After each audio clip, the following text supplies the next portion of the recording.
We got our wing laid out behind our car because it's super windy today, as you can probably hear in the mic. We've checked the harness. We're about to put it on. So what I did here is I put the offset over here so I could have more weight on this side. It's about the same distance that was on the commercial frame. We're checking our reserve. We have the netting on. This will be the first flight with the netting. You notice we got all the repairs in. Students created these two parts by sand casting. That part right there was created, that tri-connection, and this is the one we replaced.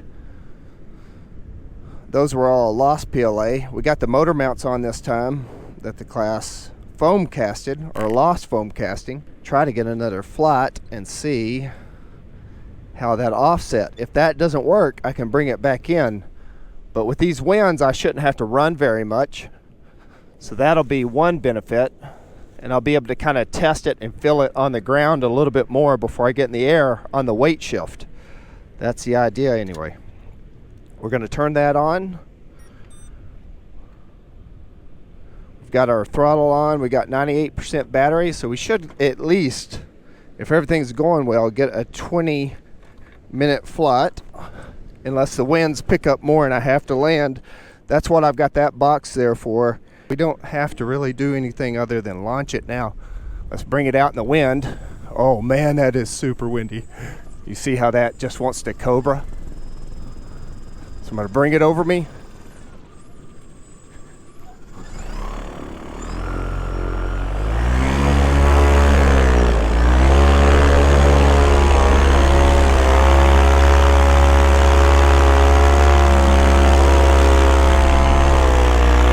Everything's feeling good. So that right there, having this in there, if that comes out, it could go back in and get into the prop and cause me to crash. And at this altitude, I would have no time to do anything about it. So that's why we have the netting. So if it did come loose, I could have a chance at recovering it.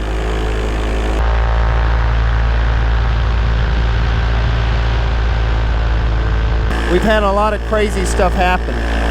We chipped the propeller on launch because our offset was off. We broke the frame the night before trying to put the gas-powered engine on it. I forgot one bolt. And so when that pull start got stuck, two things happened. I broke the frame because it put all that force through the frame. Then it broke the pull start. So now I can't use the gas-powered engine because I was going to have to try to figure out how to fix the pull start, and I didn't have any cordage that I really felt was going to be strong enough. So we slapped the electric engine on. Because the offset was not in a perfect position for that first flight, we torqued really hard to the right. But before that, I was talking about how I thought those bolts were too far back, like they were going to hit the propeller, which they did. Because of the force of the propeller, it bends that carbon fiber prop and pushed it really close enough to just tip those bolts, and it just shattered the end of that propeller, which I was able to fix. It's 140, right around 140 centimeter prop. Now it's about 138 centimeter prop. We knocked some size off of it. So the reason I like those high winds is because it makes it really easy to launch, as you saw. I didn't have to run all down the beach. I was able to just turn, make sure my lines were straight, and then I launched. So that was nice. But I have just been hours ahead of the students. During the summer, in July, I pretty much had everything done. I had a different frame though. Well, it had similar parts, but a different frame.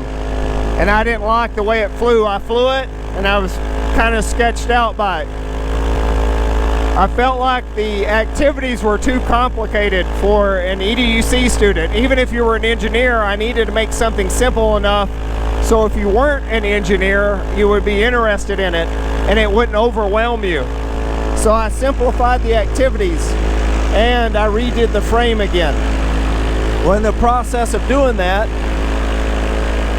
I got all the way up until the start of the semester, but I was about 8 weeks ahead of y'all. And then as the semester went on, that time frame dwindled. And when I got to the netting on the small frame, I couldn't do it in CAD. So I had to do small little prints and figure out where that was gonna go. I thought that was only gonna last a day, maybe 2. It took me 2 weeks. And then as the semester went on, I was just figuring this out. I had never done lost foam casting until about 2 or 3 days before I introduced it to y'all. So everything we've done has been just under a time crunch. Trying to get things for y'all so that it all built to this paramotor, which now we have. We'll get to see what works, what doesn't. I think we've definitely got the offset for the torque of this engine. So our torque compensation is good. So I'm pretty happy with that. But I'm super happy to finally get a chance to fly this where we have the netting on, or at least the majority of the netting, at least the netting y'all did in class. This frame will continue to get better over time. We're going to try to bring in CNC next semester, replace one of the 3D printing and 3D CAD assignments with the CNC software.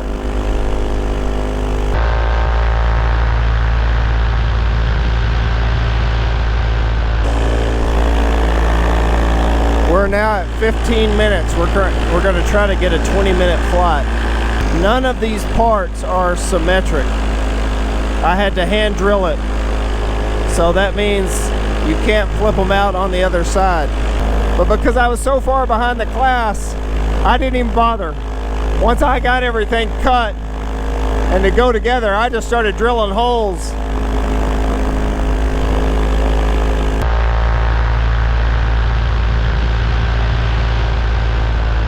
Because on that netting exercise, I was like 12 hours ahead of you. When we got down to the foam casting, I was just a couple hours ahead. Right before this full-scale assembly that we did just this week, the very first day of the week, I was even less than 12 hours. I was right around, well, I guess for my 8 o'clock class, that was a group I was really trying to stay ahead of. That's the Monday, Wednesday one. Sunday night, I was up late to like 9 or 10 at night. And then that class was 8 o'clock the next morning. This is going to be a fun class to continue to improve.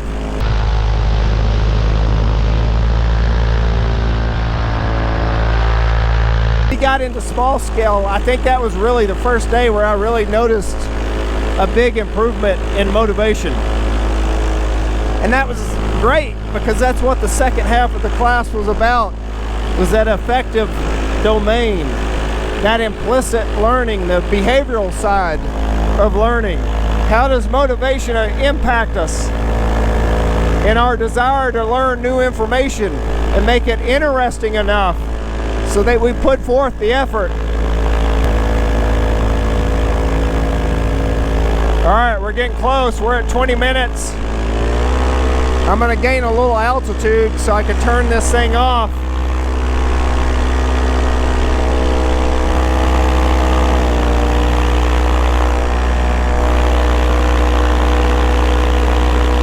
We're at 9% battery.